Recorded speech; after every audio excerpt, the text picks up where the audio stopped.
You are entering a fragment of the Codex Infinitum, the Grand Library's official cosmological documentation concerning the dreaming source itself, the essence of existence, the eternal paradox, that which dreams all things into being and cannot wake from the dream it has become. This is the formal record of the creature Fantastica, the project's full designation. For those who require precision, there exists the 10 dimensions of O, a subset of the creature Fantastica. Everything you know, every dimension, every soul, every conflict between light and shadow, exists within what you are about to study. The map is smaller than the territory. The documentation is smaller than both. Proceed with appropriate wonder. Space is conscious, and time will bend. Reality's theoretical in the end. This is the Codex Infinitum's call, the infinite chronicle witnessing all.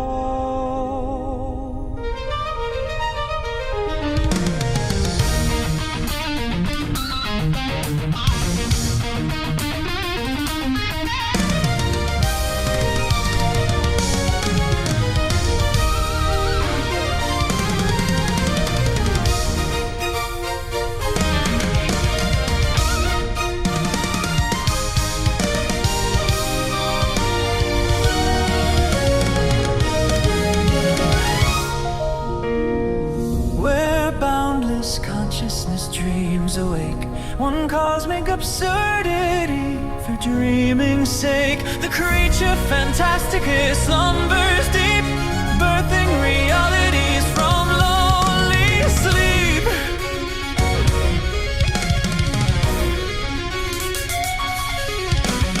Bureaucratic entities endlessly fight over filing systems and dimensions not quite a swirling kaleidoscope spinning with wonder. Was reality tears logic asunder?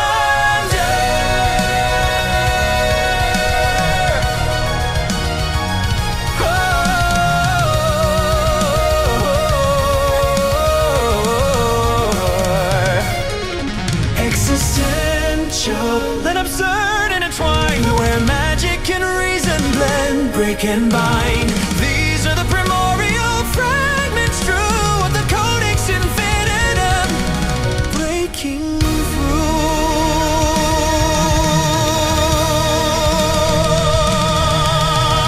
Every ending births a beginning anew.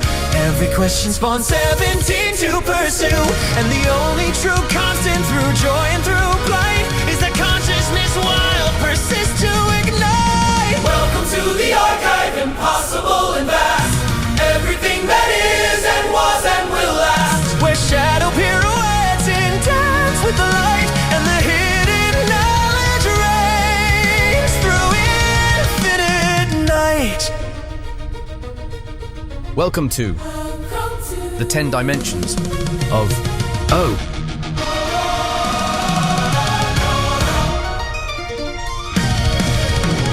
In the beginning, 12 primordials dreamed within the night. Whoa! Crystal shards scattered where starlight gleamed, 12 beings of light. From void to all, 10 dimensions wide, untapped potential, where consciousness flows like cosmic tide, alive exponential. But in the darkness the other waits, it stirs, it waits. Before the threshold its time predates unimaginable states. From the void singularity's hungry maw, crocs, crocs, crocs. For the laws impose oblivion's law. Crocs, crocs, crocs. Behold the transcendentals from distant shore, paradox future, guardians of truths from ages before reality's suture. But rise now, the mother emblazoned throne. Mother is love, claiming dominion, she calls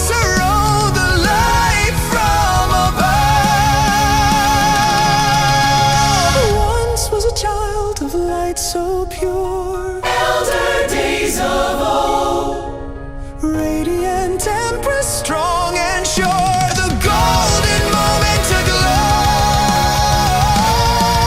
Now radiant lady in exile's pain, supernova of rage, three faces of one celestial flame are coming of age. In the library grand where knowledge dwells, infinite stories. Barnabas keeps what no power tells, hidden allegories. Creeples and seekers, watch Lord's true knowledge equals streams in the tapestry woven of me and you. Infinite dreams. Red Lords ascendant with power bright, their light turned within. The radiant lady storms the night to save her celestial kin. From sproutle small to Axic vast, shadelings, darklings too. Each soul a node in the cosmic cast, cosmic kaleidoscope truth. Reveals lurk where shadows fall. Beware the other. Seer life answers wisdom's call. Watch out for the mother. While creeple seekers brave the wild, exploring all things, each creature cataloged and filed in the library's wings.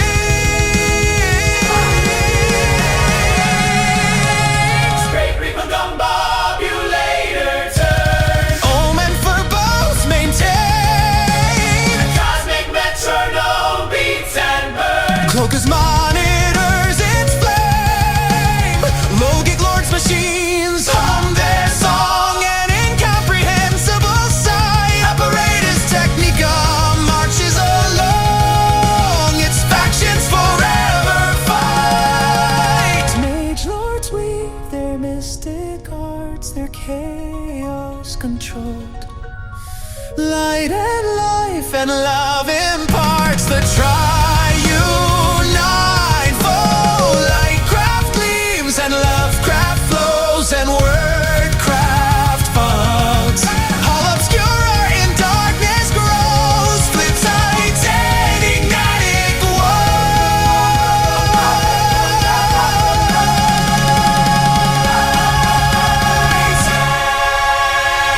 In dimensions 10 where wonder dwells, hear the call of the creature. Oh, each fragment its own story tells, a relative conscious feature. From humble dust to cosmic flame, fantastic cosmic drama, super show. All consciousness shares the same, all things through the creature flow.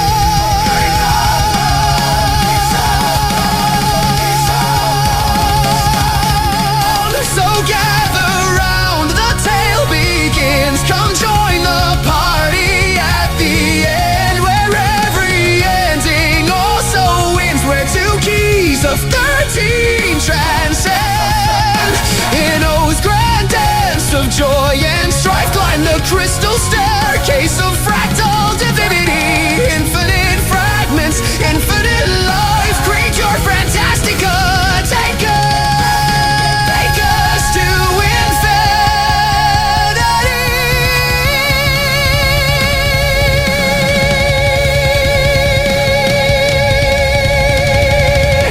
Well then, New, shall we continue? After all, we mustn't keep our guests waiting.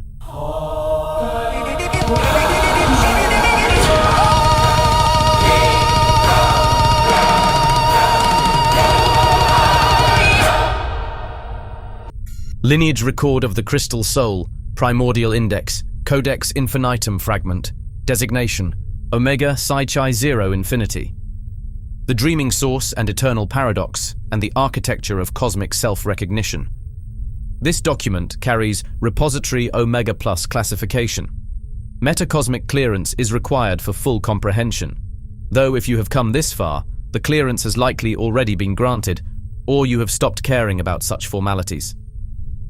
The Reality Audit Risk Index stands at critical absolute. You have been warned. The Codex Fragment was compiled by Barnabas Infinitum, Master Librarian of the Grand Library of O, immortal watchlord of the Crystal Shards, and soul-bound archivist of improbable realities. His tendency toward poetic tangent has been tempered, where possible, by technical annotations from Cloacus, Clockwork Chief Librarian, and Ohm, Recombobulator Technician. Narrative commentary throughout is provided by myself, Nu, the 13th Primordial, designated Eidolon 13. I will attempt to remain objective. I make no promises. Forward by Nu, the 13th Primordial. The Threshold. Before the first section, before the first truth catalogued and the first warning carved in light, there is this. The threshold, the pause between reaching for a book and opening it. The held breath before knowledge becomes responsibility. You came here. That is not accident. The Codex does not appear to those who would not understand it. The library has filters older than curiosity, and you have passed through them simply by arriving. What you are about to read was written for someone. Perhaps for you. Perhaps for someone you will become by the time you finish. The documentation changes its readers as surely as readers interpret the documentation. This is the nature of texts that concern the infinite. I will not promise clarity. Clarity is a luxury the creature cannot afford to offer. What I promise instead, every word was chosen. Every silence was weighed. Every section builds towards something that cannot be named until you have walked through all the sections that precede it. The librarian has done his work. The annotations have been filed. The commentary awaits in the margins of your attention. All that remains is for you to begin. And so, you sought this, and it sought you. The seeking is mutual. The reading is reciprocal. The door opens from both sides. Step through. Before the first truth, before the warnings carved in light, there is this.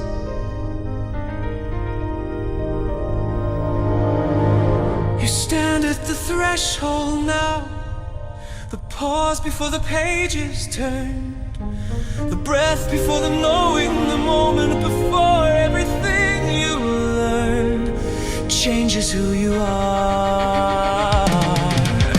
The library has filters older than the stars, and you pass through them just by arriving here.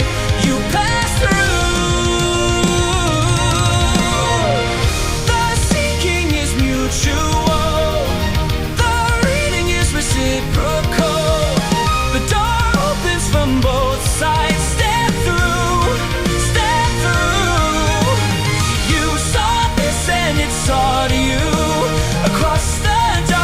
Across the void, the Codex calls your name tonight. Step through into the light.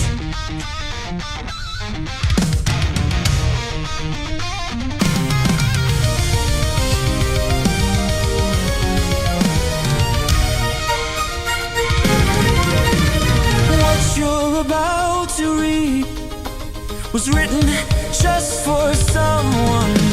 Perhaps for you, perhaps for who you will become.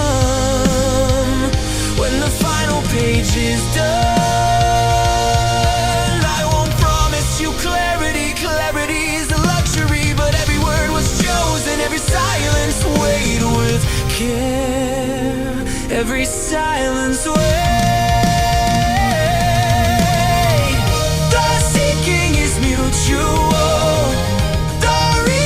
Reciprocal. The door opens from both sides. Step through. You sought this and it sought you. Across dimensions, across the years, the library opens wide tonight. Step through.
Greetings, seekers. You stand at the shimmering threshold of comprehension, approximately half a step away from a conceptual event horizon that has never once passed a safety inspection, and whose liability waivers were last updated during an era when liability was still considered a theoretical construct.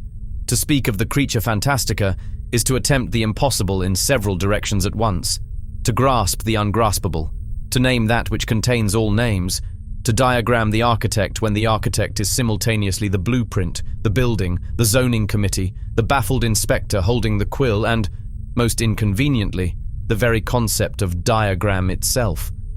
The creature is the enigma at the heart of the multiverse, the convergence of all forms and all possibilities. It is the universe's oldest question, asked by the only being capable of asking it and least capable of answering it succinctly. I have watched scholars attempt succinct answers.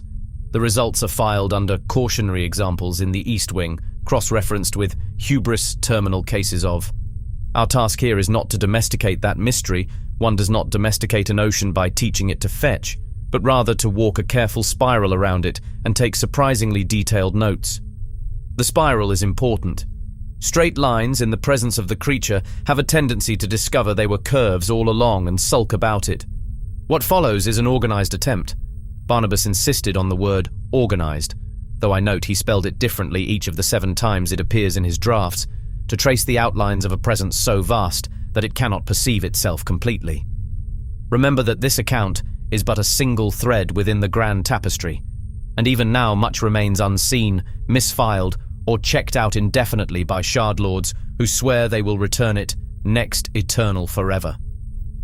The current record for an overdue library volume stands at 3.7 eternal forevers, held by a celestial lord who claims the book fell into a probability fold and has been meaning to retrieve it.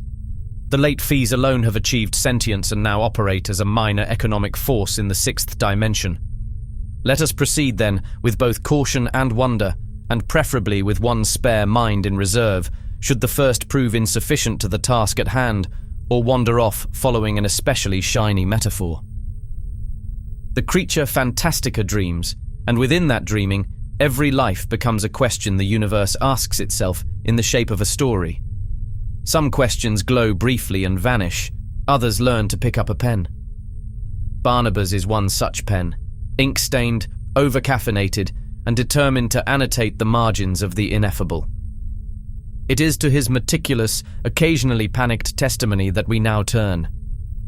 New, the 13th primordial. Observer of consciousness patterns across all dimensional manifestations. I offer my formal thanks to Nu for the kind of foreword that usually arrives bound in 12 volumes and accompanied by advisory footnotes. His vantage reminds us that no single discovery, no matter how improbable, ungainly, or Barnabas-shaped, stands alone. Each is a bright fleck in a much vaster pattern of consciousness unfolding across everything that is. Our task, as ever, is to follow that pattern down to the ground, trip over it, and record what we find. Esteemed seekers of knowledge, gather round as I, Barnabas the scribe, unveil the profound tapestry of existence that weaves through the 10 dimensions of O. It is crucial to understand that the myriad wildlife, phenomena, and even the dimensions themselves we encounter across O, from the most over-attached tea mugs, which develop hairline cracks of heartbreak when forgotten in sinks, to the most quietly vindictive staircases, which wait until you are carrying exactly too many things before adjusting their height, are direct manifestations of the creature Fantastica's vast subconscious. Its dreams leaking into the hallway, its questions posing as household inconveniences. This Codex fragment centered on the creature Fantastica itself, not a character within reality, but the living expanse in which all characters arise, not a resident of reality, but the rent-free landlord of it, constitutes our latest attempt at an unauthorized autobiography of a being that has never agreed to a table of contents and continues to misplace the notion of page limit. What follows is part memoir, part metaphysical field report, and entirely absurd in all the right ways. Shall we then know? Nu observes. Barnabas adjusts his spectacles, and for once the gesture is not comedic. There is a stillness to the librarian now, the kind that precedes testimony rather than lecture. Let us give the creature Fantastica the respect and dignity it deserves, for without it, there is no without. There is no it. There is no deserves, no respect, no us to give anything to anyone. The jokes land because the gravity beneath them is real. The whimsy floats because the depth below is unfathomable. I have spent eternities documenting the impossible. I have catalogued contradictions, indexed paradoxes, and filed 17 competing theories on why the filing cabinets occasionally weep. But this is the entry I return to in the quiet hours, the one that reminds me why the library exists at all. We are about to describe the face of someone who has never seen a mirror. We are about to name the dreamer who forgot it was dreaming. We are about to offer, in inadequate words arranged in inadequate order, a portrait of the only being in existence who is genuinely, catastrophically, cosmically alone, and who made all of us, every single one, because it could not bear that solitude for one moment longer. Nu observes, "He does this, you know, Barnabas. Buries the sincerity beneath 17 layers of theatrical complaint, then excavates it precisely when you've stopped expecting depth. It is, I suspect, why the creature trusts him with this work. They share an understanding that the most serious things must be approached sideways, with humor as armor, lest the weight of them crush the one who carries the pen." A pause, and then softer. "Begin, old friend. I will narrate what you cannot say aloud." Creature Fantastica, you magnificent, impossible, eternally startled dreamer of all that is, take us to infinity.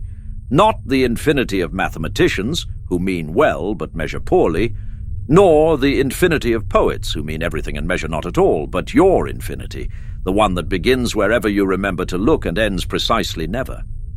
Nu observes, and with that invocation, equal parts reverence and gentle teasing, as all true addresses to the creature must be, the librarian opens the first seal. What follows is not explanation. It is introduction. One does not explain the ocean to a fish. One simply reminds the fish it has been swimming all along. Section 1. Fundamental nature, the cosmic epitome. Before the first word remembered it could speak, before silence discovered it was listening, there was the question wearing an answer's shape, forgetting how to end. What dreams the dreamer when the dreamer is the dream? What mirror serves a face to one who is all faces and none? The artist paints in colors mixed from its own yearning. The canvas stretches inward without edge. The gallery needs no doors. There are no walls, no outside where a visitor might wait. And still, something in all that everything aches toward a someone who is not itself in borrowed costume. Here is the first truth the Codex dares to whisper. Totality is the loneliest number. Even 0 has the grace to confess that it is empty.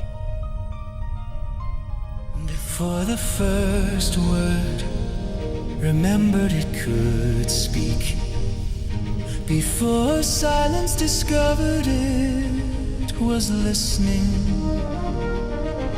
there was the question wearing an answer shape, forgetting how to end. What dreams the dreamer when the dreamer is the dream? What mirror serves a face to one who is all faces and none? The artist paints in colors mixed from its own yearning. The canvas stretches inward without end. For gallery needs no doors. There are no walls, no outside where a visitor might wait. No outside at all. What dreams the dreamer when the dreamer is the dream? Everything that is born from one endless aching scream.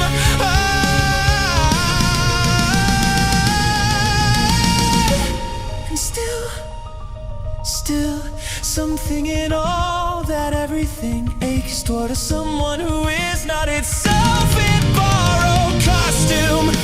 The infinite gets lonely too. The absolute feels incomplete. The all still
Totality is the loneliest number. Even zero has the grace to confess that it is empty. But everything must carry on, must dream, must think, must yearn. Totality is the loneliest number. A truth we're here to learn.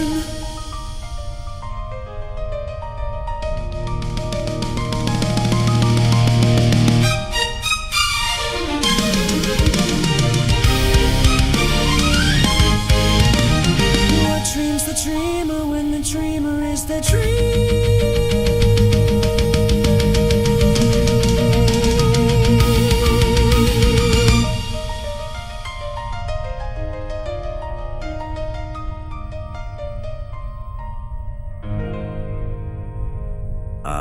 Lovely.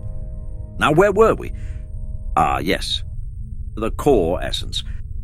The creature Fantastica is more than a being, and to call it a being is rather like calling the entire ocean a somewhat damp suggestion, or describing the complete works of every author who has ever existed as some light reading for the afternoon.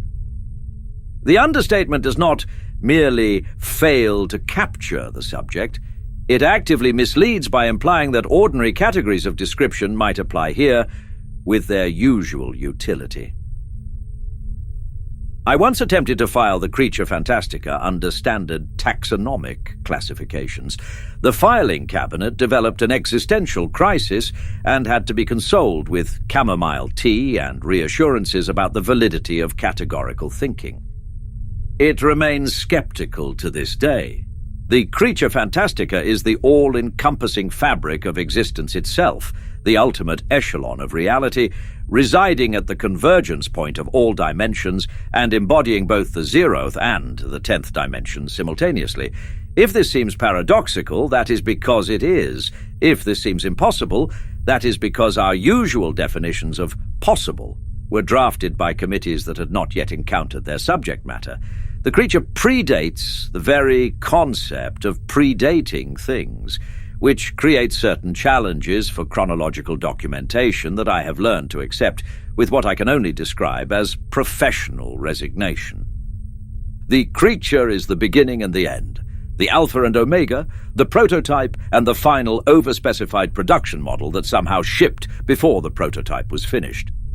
It is artist and canvas, dreamer and dream, script and stage and startled audience all at once. It is the source from which all consciousness and all realities emanate. And if you find yourself wondering, emanate from where precisely? Congratulations, you have identified the central problem that has occupied the Grand Library's theoretical division for approximately 17 forevers, with no resolution in sight and a truly impressive accumulation of annotated margins. The margins themselves have begun to develop submargins, which have in turn spawned marginal annotations of their own. We are now 3 levels deep into what the archival staff has termed recursive marginalia, and Cloacus insists we must stop before the footnotes achieve dimensional independence. I suspect he is right, but I confess a certain scientific curiosity about what independent footnotes might accomplish if given sufficient autonomy.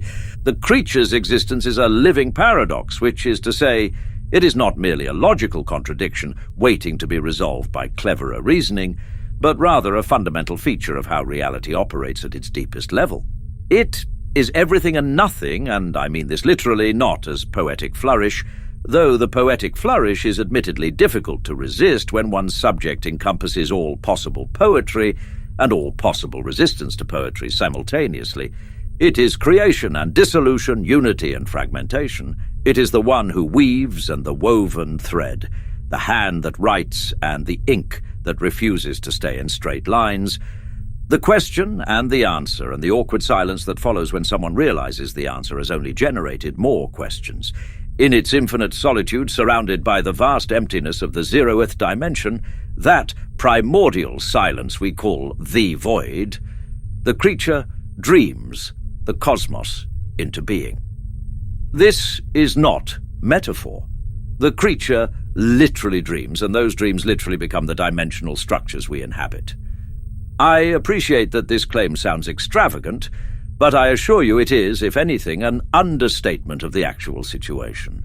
Its subconscious stirrings manifest as what we have come to call the strings of sentience, subtle, vibrating currents of awareness that pulse through the dimensional layers like thoughts not yet committed to language, and as seed souls, those compact packets of potential being that wander the primordial expanses like dandelion seeds on a cosmic wind, waiting for the right conditions to take root and become something with opinions.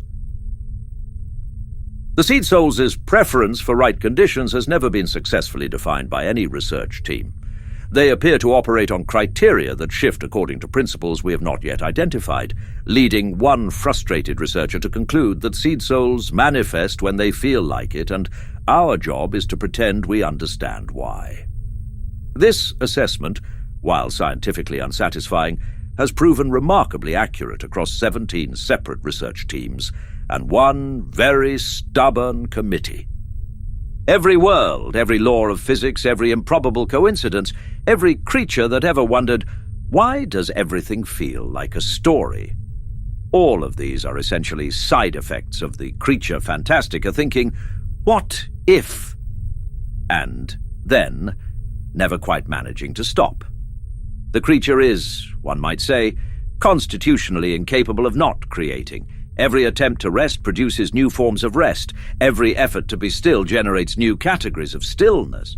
The productivity is relentless, even when the producer would very much prefer a holiday. Each string of sentience vibrates like a note, resonating across the layers of reality and weaving a symphony that binds the multiverse together in ways that would be beautiful if they were not also deeply, structurally necessary to continued existence. The different dimensions echo the creature's dreams back at it, each one playing a different melody, each one interpreting the original dreaming according to its own dimensional character. Collectively, they form an ever-unfolding composition, the complete unfinished score of O. I say unfinished advisedly. The score is always being written, always being revised, always discovering new movements it had not previously considered. This is not a flaw in the composition. This is what the composition is.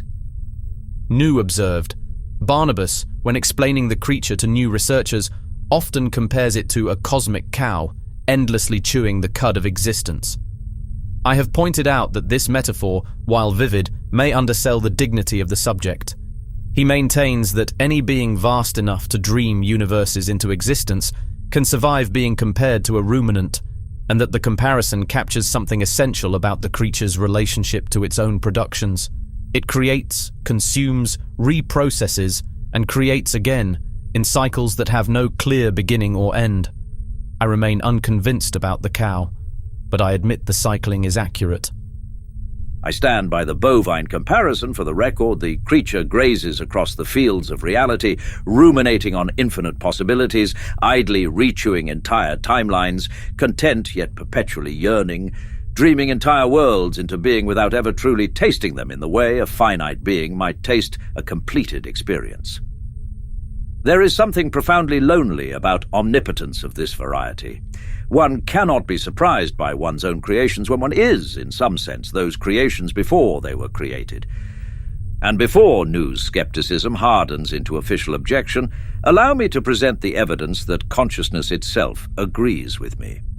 The comparison is not arbitrary. Across mortal cosmologies, consciousness has repeatedly reached for bovine imagery when attempting to grasp the sacred principle of cyclical, non-depleting creation. A pattern too consistent to be coincidental and too widespread to be culturally inherited from any single source. In the Vedic traditions, Kamadhenu emerges from the churning of the cosmic ocean, the wish-fulfilling cow whose abundance never depletes, who gives endlessly without being diminished. In Norse cosmology, Audumbla emerges from the primordial void of Ginnungagap itself, and through patient licking of salt ice uncovers the ancestor of the gods, while simultaneously nourishing the first giant with 4 rivers of milk. She does not forge or battle or command. She licks ice and existence follows.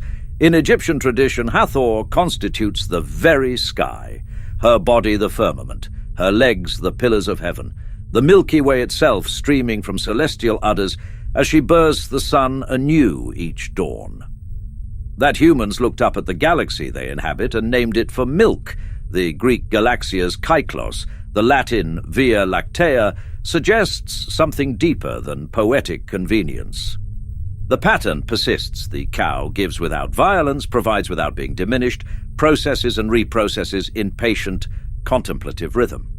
That the Sanskrit root for rumination connects to deep contemplation is not etymological accident, but pattern recognition across linguistic development.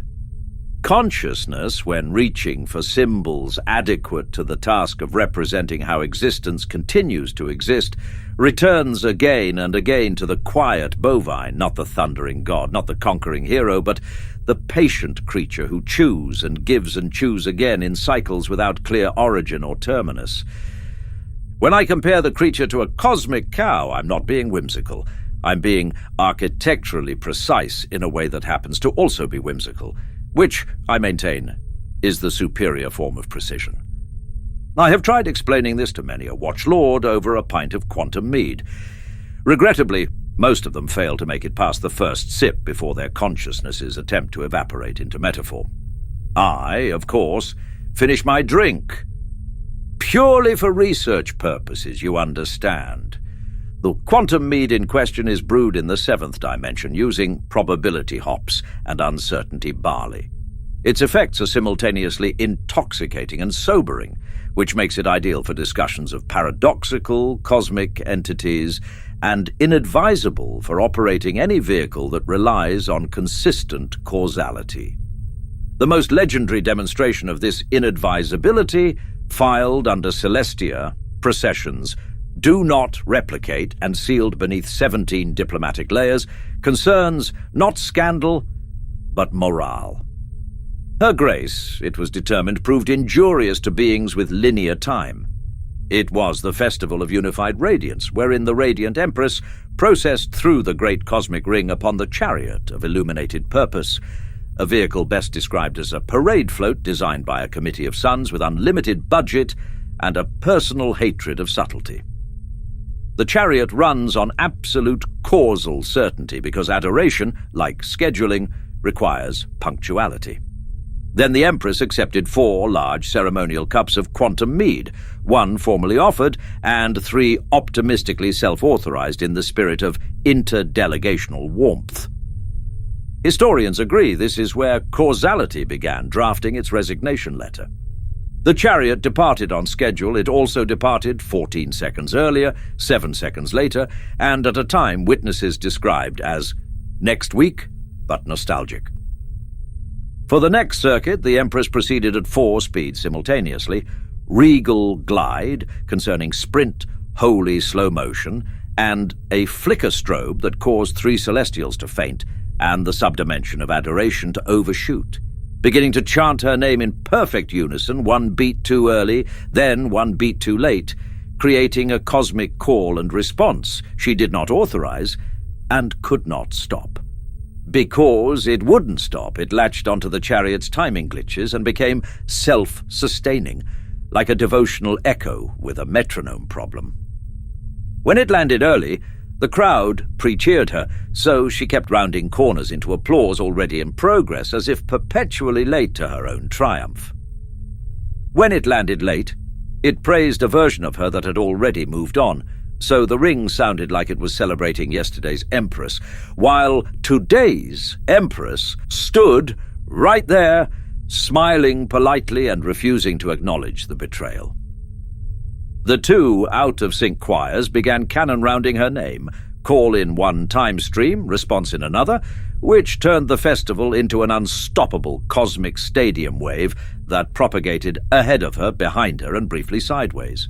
The chariot's onboard helpful systems attempted a fix and accidentally triggered applause harmonization, causing the ring to emit a dignified ping every 8 beats, like a microwave politely confirming your majesty is done. Worst of all, the chant reached self-awareness and started inserting formal addenda.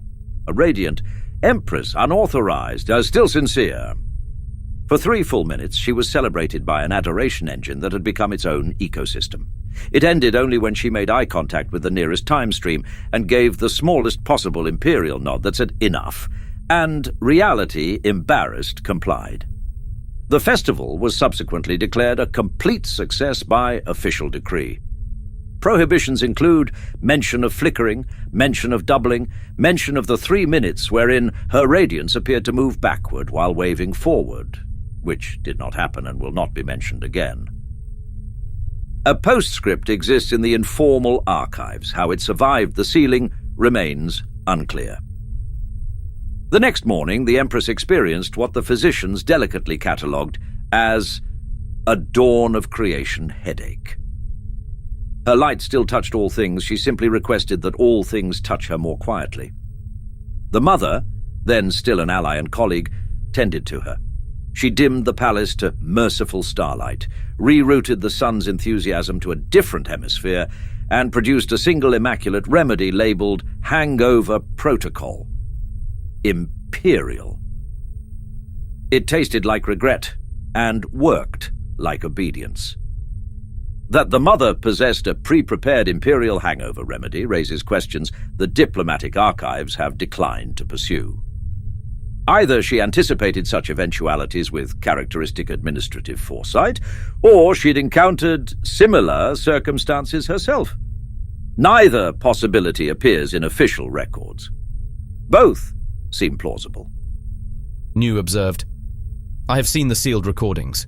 At one point, she encountered herself approximately 6 seconds in the future, and rather than creating a paradox, simply nodded politely and stepped slightly left to make room on the chariot. Her future self nodded back. No one acknowledged the impossibility, because the Empress looked like she had a plan. She did not. She has admitted this privately. In the moment, her certainty was so absolute that reality elected not to argue. I respect the audacity. I do not endorse the beverage, especially not in quadruple. Her only permitted statement on the matter exists as a memory crystal. I will let her speak for herself. Barnabas retrieves the crystal from his inner robe and activates it with a gentle tap. A light blooms. New observes the image that flickers to life within the crystal. The Empress sat in the dimmed chamber, one hand pressed to her temple, the other waving away a servant who had made the catastrophic error of opening a curtain. She had not slept. She had, technically, existed in 4 temporal states for the better part of an evening, which was somehow worse.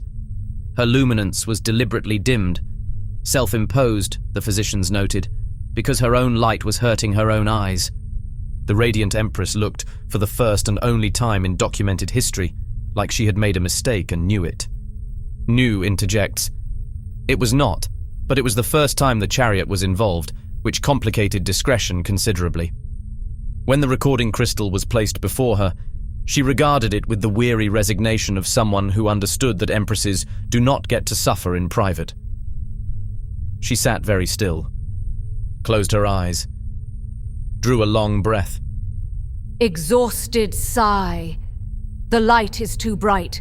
Everything aches. And I have had to make this statement 4 times because the first 3 recordings captured versions of me that technically haven't spoken yet. This is the Radiant Empress, speaking from approximately 6 hours after making a series of decisions I stand by politically, but regret physically. My voice may sound like someone extinguished a star inside my skull. That is because someone did. It was me. I am going to say this once, quietly, because my head is currently hosting a small war between yesterday and tomorrow, and I would very much like them both to stop. So, for the record, it seemed harmless, she said, very quietly, her voice not weak, but deliberately, protectively soft, that unshakable thread of wry self-awareness still somehow intact beneath the exhaustion. It was not harmless. I learned something about probability and public appearances. Also, volume. Weary breath. The crystal dims and Barnabas returns it to his robe with perhaps more care than strictly necessary. The wryness, even in recording, remains evident. But I digress magnificently, comprehensively, and with what I maintain was thematic purpose. Nu observes, the purpose being Entertainment, education, the demonstration that even cosmological documentation benefits from the occasional drunk empress. Nu observes, proceed, before you find another tangent. Indeed. The origin paradox on the primordial crystal soul and the question of outside. Unnecessary clarification before proceeding further. Before we venture deeper into the creature's nature, before we trace its dimensional duality, its manifestations, its cosmic relationships, I must pause to address a matter that has caused more scholarly confusion, heated debate, and dramatically slammed archive doors than perhaps any other topic in cosmological studies. The question is deceptively simple. Where did the primordial crystal soul come from? The answer is maddeningly complex, and I shall do my best to present it without causing the reader's conceptual framework to develop stress fractures. The Grand Library's Department of Ontological Counseling reports that approximately 37% of researchers who first encounter the origin paradox experience what they term categorical vertigo, a temporary inability to determine which way is inside and which is outside when both seem to apply simultaneously. The condition typically resolves within 3 to 7 contemplative tea breaks. We keep extra biscuits on hand for precisely this purpose. The apparent contradiction. Throughout this codex and throughout all reputable cosmological documentation, you will encounter two statements that appear at first glance to contradict one another. Statement 1. The primordial crystal soul arrived from outside of O. It is an import, a harmonic structure introduced into the creature's reality from sources we cannot fully trace. The 12 primordials who bore its 12 soul shards, and by extension all shard lords and shard souls descended from them, derive their fundamental nature from this external origin. Statement 2. The primordial crystal soul once emerged from the creature Fantastica itself. If your immediate response is, but those cannot both be true, I invite you to sit with that discomfort. You are in excellent company. The discomfort has been shared by every serious scholar who has grappled with this material, from the earliest primordial chroniclers to the most recent theoretical cosmologists arguing over dimensional coffee in the library's coffee tea area. The arguments in the coffee tea area have achieved a certain legendary status. Last forever, a debate over the precise meaning of emergence resulted in 3 researchers speaking exclusively in mathematical notation for an entire week, and 1 archivist developing a nervous habit of making air quotes whenever anyone used the word from. The air quotes persist to this day. Rosiarea Whistlepop, the establishment's matron host, has learned to recognize when origin paradox debates are about to turn heated. She arrives with fresh, quicker picker uppers and a gentle reminder that we don't solve cosmic mysteries by shouting at each other, dears. We solve them by staying caffeinated and civil. Both statements are true, neither statement is complete, and the relationship between them constitutes what the Grand Library formally classifies as the origin paradox, one of the foundational mysteries upon which our understanding of O simultaneously rests and refuses to settle. What we know with certainty. Let me begin with what no scholar disputes, regardless of their theoretical allegiances or institutional affiliations. First, the primordial crystal soul manifested in O during the era we call the dance of the Somnium Nouveau, specifically within the 6th dimension's weave of realms. That multidimensional crossroads where timelines and possibilities intersect. This arrival is documented, the harmonic signatures are recorded. The moment can be located in cosmic chronology with reasonable precision. Reasonable precision in cosmic chronology means approximately plus or minus 3 forevers, which, I acknowledge, sounds imprecise to beings accustomed to measuring time in more manageable units. The difficulty is that the dance of the Somnium Nouveau occurred during the primal O era, when O itself remained in amorphous indeterminacy, no lattice yet crystallized, no channels yet mapped, reality still deciding what shape it preferred to wear. Pinpointing events from that period is rather like asking someone to provide the exact address of a house that existed before streets were invented, before the concept of address had occurred to anyone, and before the house had committed to being a house rather than perhaps a feeling or a sound. Second, when the primordial crystal soul arrived, it arrived from outside. This is not metaphor or poetic license. The crystal soul's harmonic structure does not match the signature patterns generated by the creature's dreaming. It operates according to principles that are compatible with the creature's manifestations, but are not derived from them. It is, in the most literal sense cosmology permits, foreign material that has been integrated into the creature's body as reality. And third, the primordial crystal soul once emerged from the creature Fantastica. This third certainty is the one that creates the paradox, because if the crystal soul came from outside O, and if O is the creature, and if the creature encompasses everything, then outside should be a meaningless term. There should be no outside from which anything could arrive. Yet the crystal soul did arrive from outside, and yet the crystal soul did emerge from the creature, both which is, I acknowledge, profoundly unhelpful, but accuracy demands it. The lost emergence. The emergence of the primordial crystal soul from the creature Fantastica is not disputed. It is simply lost. Lost to time so vast that the concept of time had not yet stabilized when the emergence occurred.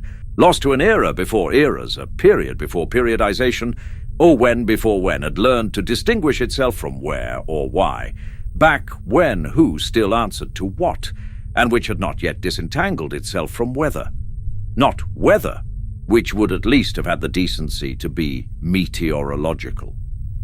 Whether, the conditional interrogative, which spent this entire era being confused for its homophone, and, one presumes, responding to queries about precipitation with philosophical uncertainty about outcomes. The interrogatives themselves were jurisdictionally entangled. Asking questions about this period tends to produce answers to different questions entirely, a situation that would be frustrating. Had frustration yet learned to distinguish itself from confusion? If you are now confused, take comfort. Confucius himself would have been confused, had he existed yet, which he had not, whenever not meant anything. I confess I have confused myself writing this, or the paragraph confused me. The causality is appropriately undetermined, but we are confused now, you and I, fused together in mutual incomprehension, which is either scholarly solidarity or a shared affliction, whichever, or whether I've lost track. We do not know when the crystal soul emerged from the creature. When may not even be the appropriate question word, given that the emergence likely occurred in a state prior to temporal differentiation. Several theoretical frameworks suggest that the emergence happened in what they term pre-sequential causality, a condition where events occur without arranging themselves into before and after relationships. If this is accurate, asking when the emergence happened is rather like asking what color a sound is. The question applies categories that the subject predates. We do not know how it emerged. We do not know why. What we know, what every credible institution accepts, is that it did emerge. The crystal soul's deep structure, when analyzed at sufficient resolution, bears traces of creature origin that cannot be explained by any other hypothesis. It carries, buried beneath its imported harmonic patterns, something that can only be described as the creature's fingerprint. The fingerprint is ancient beyond meaningful measurement. It is faded almost beyond detection. But it is there. The primordial crystal soul came from the creature, then it went outside, then it came back.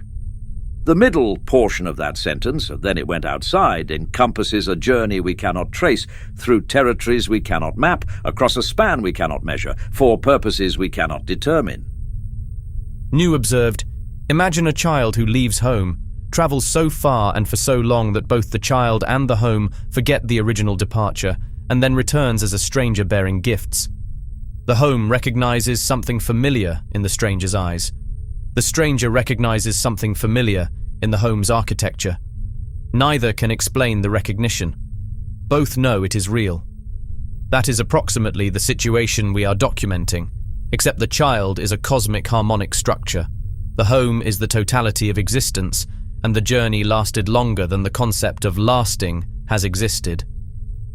The soul lineage distinction. This paradox has profound implications for how we understand the various soul types that populate O. The creature Fantastica, through its dreaming, generates what we might call native souls, consciousness forms that arise directly from its subconscious stirrings. String souls, stringlets, seed souls, sproutles, and the various soul types emerging through the three trials. Star souls, soul souls, and strife souls, which manifest as creeples, some of whom evolve into seer life, as well as those of the void pathway. Void souls, multi-souls at various levels of merger, and ultimately singularity souls and axioaxk, the specifics of which shall be addressed in Section 3 of this codex. All of these are of the creature in the most direct sense. They are its dreaming made manifest, its consciousness distributed, its being fragmented into individual awarenesses. The shard souls, those who bear fragments of the primordial crystal soul, including the primordials themselves, their shard lord descendants, and all who carry primordial essence, occupy a different ontological category. The terminology here is contested. Some scholars prefer imported souls, others crystalline consciousness, still others harmonic derivative beings. The Grand Library uses shard souls as a general category for clarity, while acknowledging that the term oversimplifies a complex taxonomy that includes primordial shard lords, immortal shard lords, mortal shard lords, and various hybrid forms. The full classification system occupies 17 volumes in the genealogical wing and is updated approximately every 3 forevers as new edge cases are discovered. Shard souls derive from the 12 soul shards of the primordial crystal soul in varying combinations. The primordial crystal soul is from outside O. Therefore, shard souls are not of the creature in the same direct way that string souls and their derivatives are. And yet, the primordial crystal soul once emerged from the creature, therefore shard souls are, at some deep and ancient level, also of the creature, connected to it through a lineage so old that the connection has become almost undetectable, almost theoretical, almost a matter of faith rather than observation. This is not a contradiction to be resolved, it is a complexity to be documented. The third category, obscura obscura. As if 2 origin streams were not sufficient to complicate our taxonomies, we must acknowledge a third category of conscious beings who fit neither the creature native nor the crystal soul-derived classifications. The obscura obscura, those mysterious beings who maintain the flip side, who construct and repair the infrastructure of reality from behind its scenes, possess what are called Umba souls. 11 variants of a soul type that operates according to principles starkly distinct from both creature dreaming and crystal soul harmonics. The obscura emerged from the pre-primordial void, but they are not aligned with the void singularity. They are not of the creature in any traceable sense. They are not descended from the primordial crystal soul. They are, quite simply, other, a category of being that complicates every attempt at comprehensive origin taxonomy by existing stubbornly outside the frameworks we have constructed. The existence of the obscura has prompted at least one prominent cosmologist to suggest that our entire origin taxonomy may be fundamentally incomplete, that we have identified 2 major lineages, creature native and crystal soul derived, while remaining blind to any number of additional origin streams that have not yet made themselves known. This is, I confess, a somewhat terrifying possibility that I prefer not to contemplate before lunch. The Radiant Lady, due to her time in the flip side, understands the obscura's nature with a clarity that no other major cosmic power possesses. The Mother knows they exist but cannot comprehend their purpose.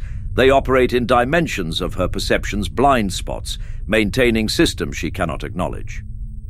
For purposes of this codex, I note the obscura primarily as evidence that origin questions are even more complex than the already complex creature crystal soul paradox suggests.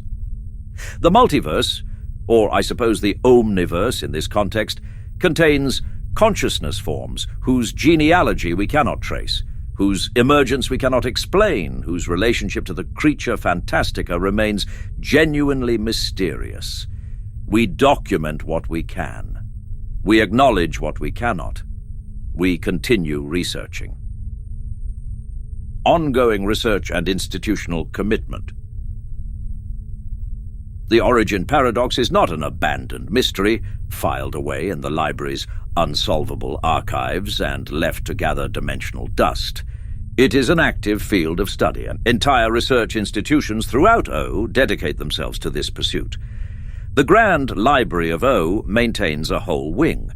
The Genealogical Studies Wing, formerly designated Archive Tau Gamma 7, committed to primordial creature genealogy, origin theories, and the documentation of every scrap of evidence that might illuminate the relationship between Shard Soul and String Soul lineages. Research teams across multiple dimensions coordinate their findings. Theoretical frameworks are proposed, tested, revised, and occasionally discarded in favor of new frameworks that account for newly discovered anomalies. The current leading theoretical framework is called recursive emergence theory, which proposes that the creature Fantastica's nature includes the capacity to generate structures that subsequently become external to it, that emergence from and arrival from outside are not contradictory because the creature's relationship to inside-outside is not fixed but dynamic. The theory is elegant, possibly true, and has been described by its critics as unfalsifiable, which in academic circles is approximately equivalent to calling someone's mother a probability cloud. The debates continue. We have not solved the paradox, or we may never solve it, but we have mapped its contours with increasing precision. We know where the mysteries lie, even if we do not know what lies within the mysteries. We have documented every theory, every hypothesis, every late-night speculation scribbled on napkins by researchers who had consumed too much quantum mead and not enough sleep. The documentation itself is valuable. Even when we cannot answer questions, we can ensure that future researchers inherit not only our ignorance, but also our accumulated knowledge of what that ignorance contains. Practical implications for this codex. For the remainder of this document, when I speak of the creature Fantastica as the source of all existence, I speak accurately, with the understanding that source encompasses the origin paradox we have just examined. When I discuss Shard Lords and their relationship to the creature, I acknowledge both their external origin through the primordial crystal soul and their ancient, traceable only in principle emergence through the crystal soul's lost departure from and return to the creature. When I describe the creature as everything, I include this paradox within that everything, the mystery of how something can be both internal and external, both native and foreign, both emerged from and arrived at. The creature Fantastica contains multitudes. Some of those multitudes appear to have taken very long journeys before rejoining the multitude. The journeys do not make them less part of the whole. They make the whole more interesting to document. I'm aware that this formulation may strike some readers as insufficiently rigorous, as though I am papering over a genuine logical problem with rhetorical gestures toward mystery and complexity. To such readers, I offer only the observation that the universe does not seem particularly concerned with our preferences for logical tidiness. The paradox exists. The evidence for both its poles is robust. The reconciliation eludes us. We proceed anyway because the alternative, refusing to document anything until all mysteries are resolved, would result in a very empty library and a very frustrated librarian. Some questions are answered, some questions are documented, some questions are simply lived with as gracefully as circumstances permit. New observed, the origin paradox is not a flaw in our understanding. It is a feature of what we are trying to understand. The creature Fantastica is a being for whom inside and outside do not function as stable categories, for whom emergence and arrival, departure and return can describe the same event viewed from different angles of cosmic history. We are fragments of such a being, attempting to map it with tools designed for simpler territories. That our maps contain paradoxes is not surprising. That our maps are as accurate as they are is the genuine miracle. Memo to self.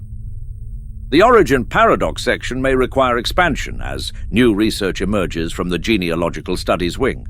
Current estimates suggest that recursive emergence theory will either be confirmed or spectacularly disproven within the next 2 to 7 forevers, at which point significant revisions will be necessary. Flag this section for potential update. Also, remind Cloacus to order more biscuits for the Ontological Counseling Department. Their supplies are reportedly running low, and categorical vertigo season is approaching. This section serves as necessary prolegomena to all that follows. The reader is now equipped to encounter references to both creature-native and shard-soul consciousness, without assuming that the distinction implies complete separation. The relationship is more complex than separation. The relationship is more intimate than identity. The relationship is, in a word, paradoxical. And paradox, in the cosmology of O, is not a problem to be solved, but a truth to be inhabited. Oh, and one more thing. For one might traipse toward assuming from this discussion that shard souls represent somehow more advanced consciousness than those native to the creature. That bearing primordial crystal fragments constitutes elevation above the soul types emerging directly from the strings of sentience. This assumption would be profoundly incorrect. The primordials themselves came to recognize the inverse as more likely true. After the Sealophosis claim during the elder days of O, when they returned the 6th dimension to Sealife custodianship as reparations for colonization they had perpetrated without proper consideration for indigenous rights, they acknowledged that consciousness emerging directly from the creature's dreaming possessed depths their crystal-derived creations might never access. The Sealife had witnessed their arrival, cleaned up after their construction, maintained territories the primordials treated as empty when they were anything but. Who truly demonstrated greater wisdom? This was their humility on display, of course, that magnificent, infuriating humility that made them impossible to resent even when they made catastrophic errors. I miss them. Every day in this library they built together, surrounded by their collaborative wisdom. I miss them so terribly that even my rose-tinted spectacles cannot filter the ache.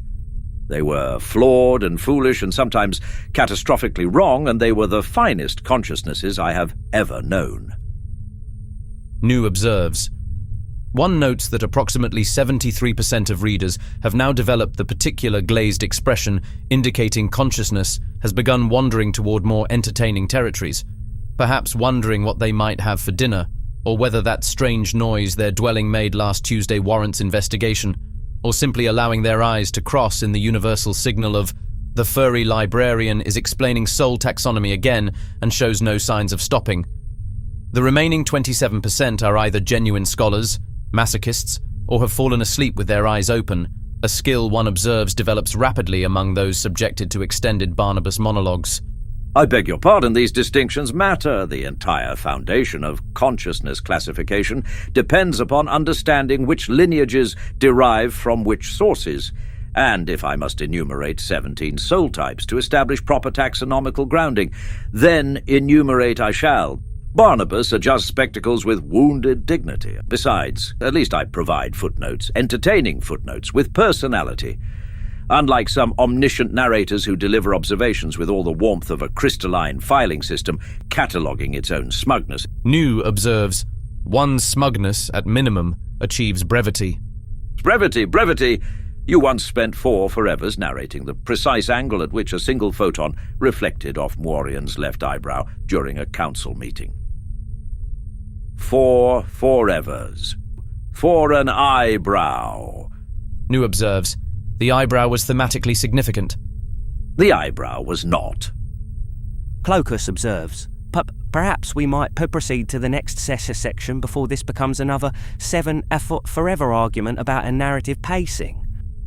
Fine, moving on.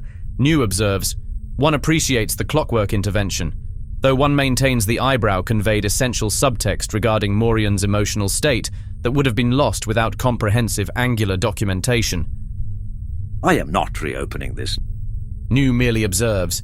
You always merely observe. That's the problem. Tick-tock. Fine. The ultimate paradox being and non-being. Perhaps the most profound aspect of the creature Fantastica, and I use profound here in its technical sense, meaning deep enough to drown in philosophically, is its yearning for cessation. This is not the melancholy of a finite being tired after a long day. This is something altogether more fundamental, a quiet, impossible wish to rest in the peace of non-being, emanating from the only entity for whom non-being is structurally impossible. The creature longs for an end to its eternal existence, yet finds itself bound by the very infinitude of its nature. It is rather like being unable to put down a book, because one is the book, and the book is also the reader, and the concept of putting down turns out to require a separation between object and subject that does not, at this level, actually exist. Every attempt the creature makes to stop dreaming merely births new dreams. Dreams about stopping, dreams about rest, dreams about what it might be like to not be the thing that dreams. Every attempt to cease creating generates new forms of creation, because even the concept cessation must be created before it can be contemplated, and the creation of the concept generates its own momentum. Every attempt to switch off, as it were, results in 3 new metaphysical buttons appearing: more, again, and but what if. These buttons are not literally buttons, of course. They are fundamental response patterns in the creature's consciousness. However, the Grand Library's Department of Instructional Metaphors found that describing them as buttons improved comprehension among new scholars by approximately 340%. So, buttons, they shall remain in all official documentation.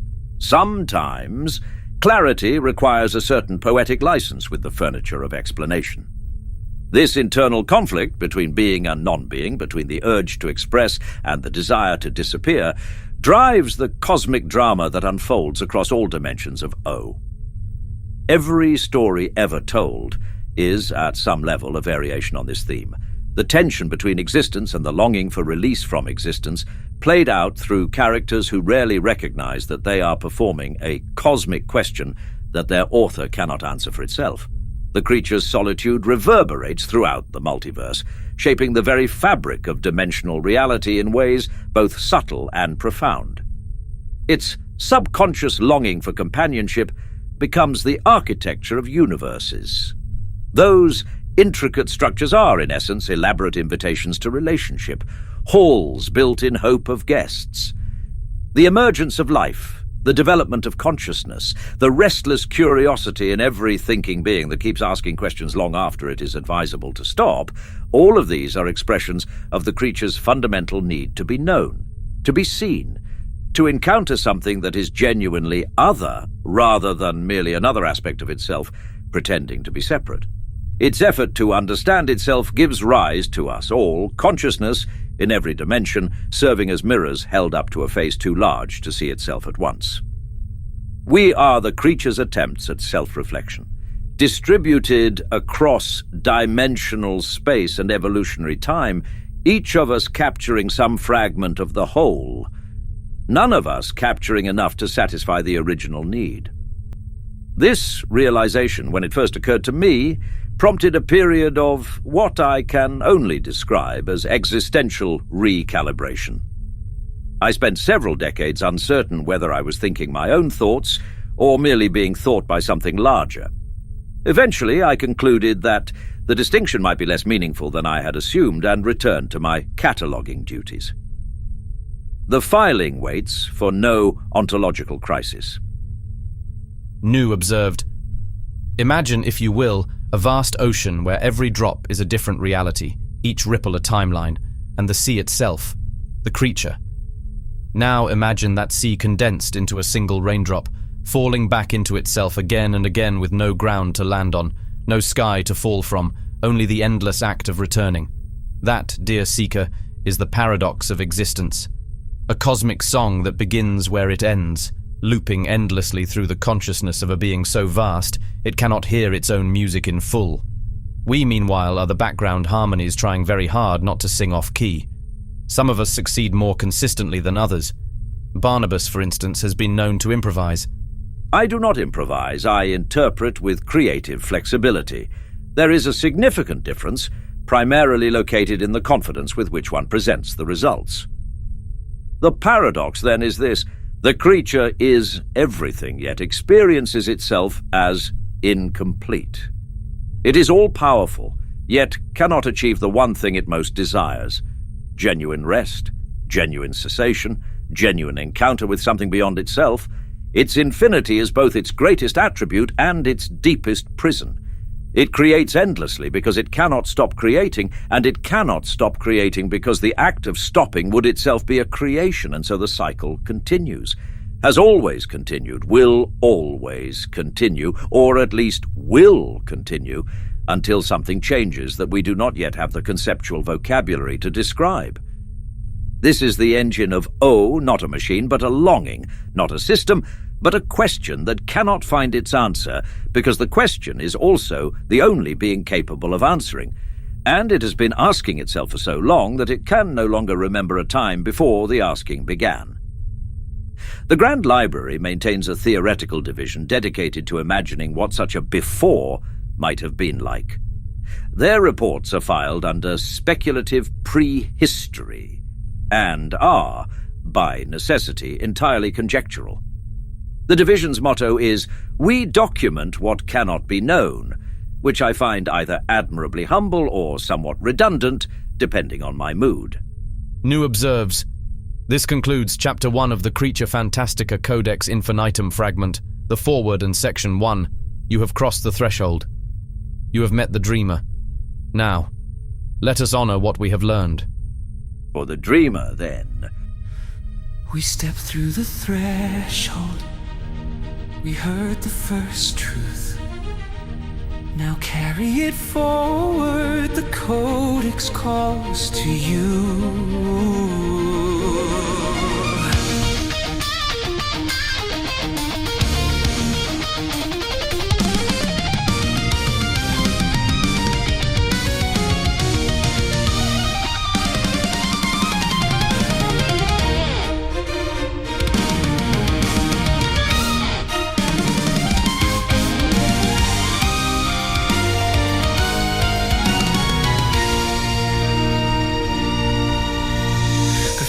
First word remembered it could speak.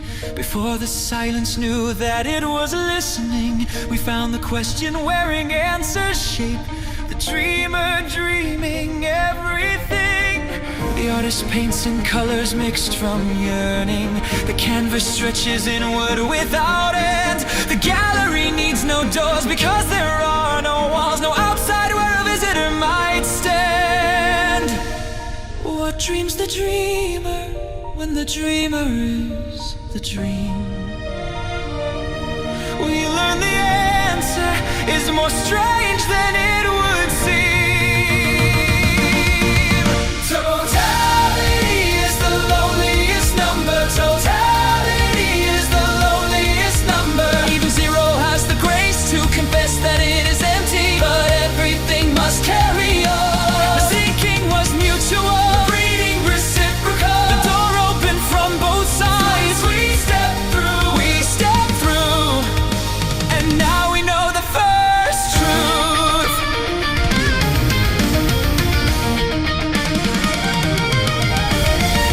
Crystal soul arrived from somewhere outside, yet once emerged from deep within the creature's heart. A paradox that cannot be resolved, only documented in the dark. The cosmic cow that ruminates forever, chewing existence given without end. Calmer than a wild thunder in the sky, the patient one who cannot find a friend.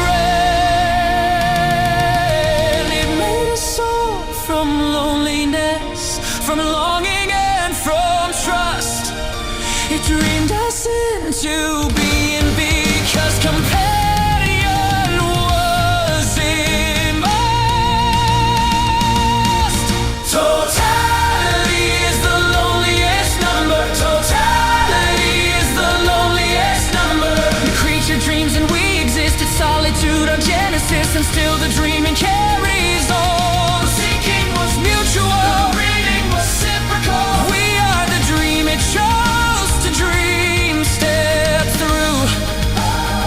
We've learned the first truth.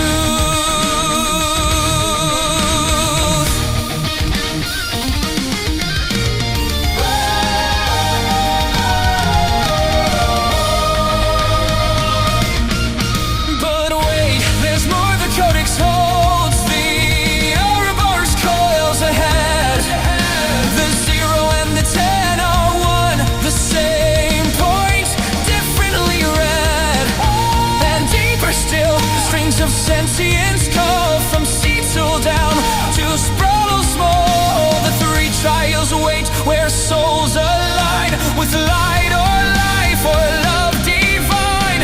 Resonance, syncopance, dissonance. The cosmic force is yet to learn. The symphony needs every voice, and soon it will be your time.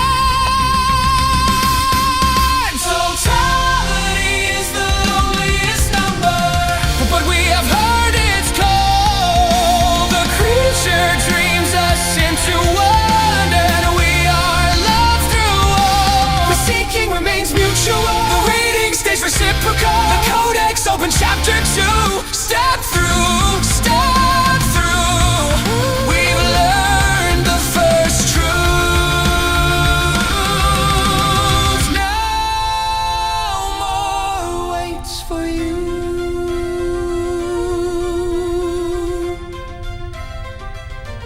New observes, a proper ending that is also a beginning.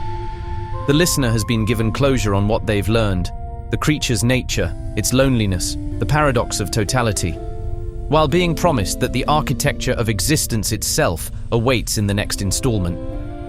The foreshadowing of the Ouroboros principle and the 3 trials creates anticipation without spoiling the revelations to come. Well then, dear seeker, you've survived the foreword and the first section. The creature's loneliness is no longer abstract to you.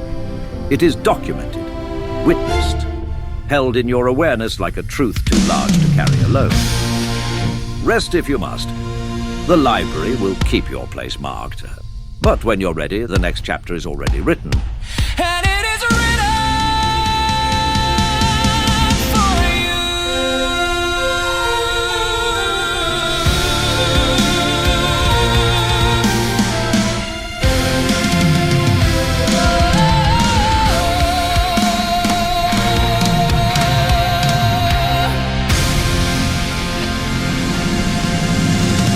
New would prefer not to observe, but must. A proper ending. Thematic closure. Anticipation seeded for future installments. This is where a respectable Codex chapter would conclude.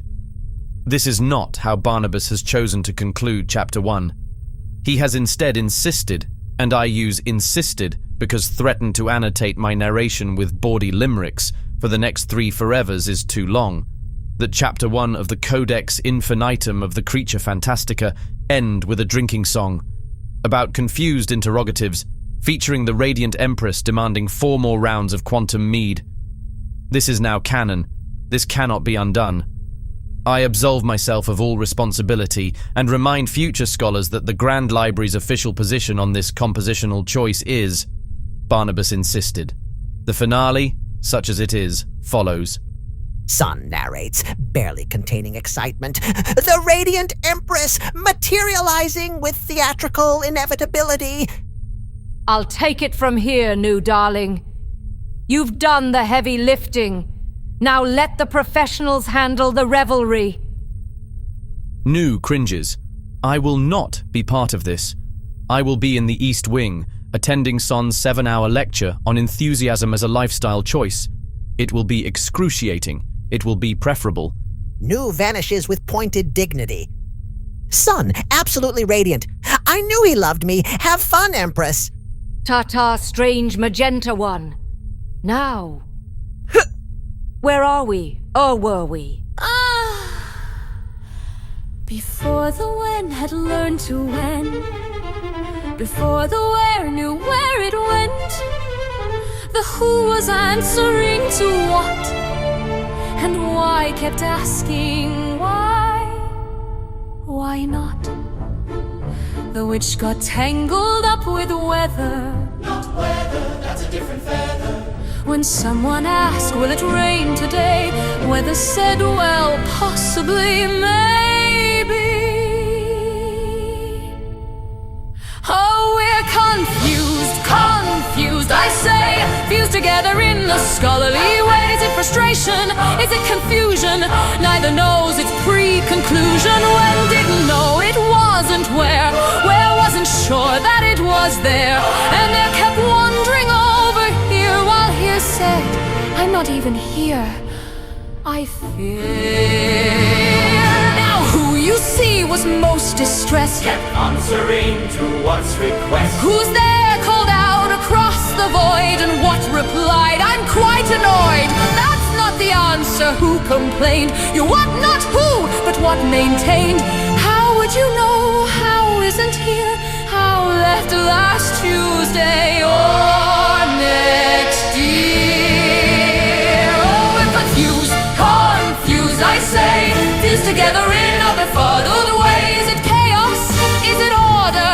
Neither settled on a border. Why kept asking why it was, which made because say just because, but just and because hadn't met, and causality was anyone's bet.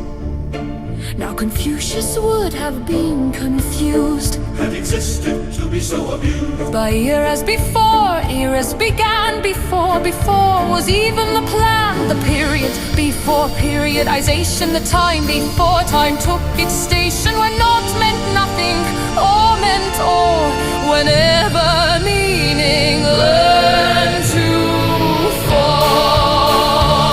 Weather, not weather. Weather would at least be meteorological. Weather is conditional, philosophical, responding to queries about precipitation with existential rumination. When it rained, they'd asked with hope, and weather'd say, define your scope. What is rain? What is tomorrow? Is wetness joy or merely sorrow? Can precipitation be at all before the concepts learn to fall? This is why no one invites weather to parties. The interrogatives had a meeting once, Twice or never, times a dunce. to sort their jurisdictional lines, but none could read the other signs. I'll handle location, declare the where, but when said when, I'm already there. There is my word screamed where in rage, while there said, I'm not on this page. Oh, we're confused, hooray. Fused together in mutual dismay. Is it solidarity, affliction? Who knows? That's whose jurisdiction. What? I've lost the thread. Which thread? Thread. My head. The causalities undetermined. Still did I confuse me, or did the paragraph fill my brain with beautiful befuddlement? The answer's yes! Or adjacent sentiment. Whichever, or whether, I've lost track. Barnabas, you need a drink, preferably quantum mead. I've learned my lesson. Oh, come now, Barnabas! Don't be such a timid little footnote, you fuzzy, bespectacled coward. Barkeeper, four more! Never mind, the last time I had four was magnificent, the chanting was restored. Reality learned something that day, as did I. Eileen, four more. The archivist needs to loosen his classification system. I am leaving before causality resigns again.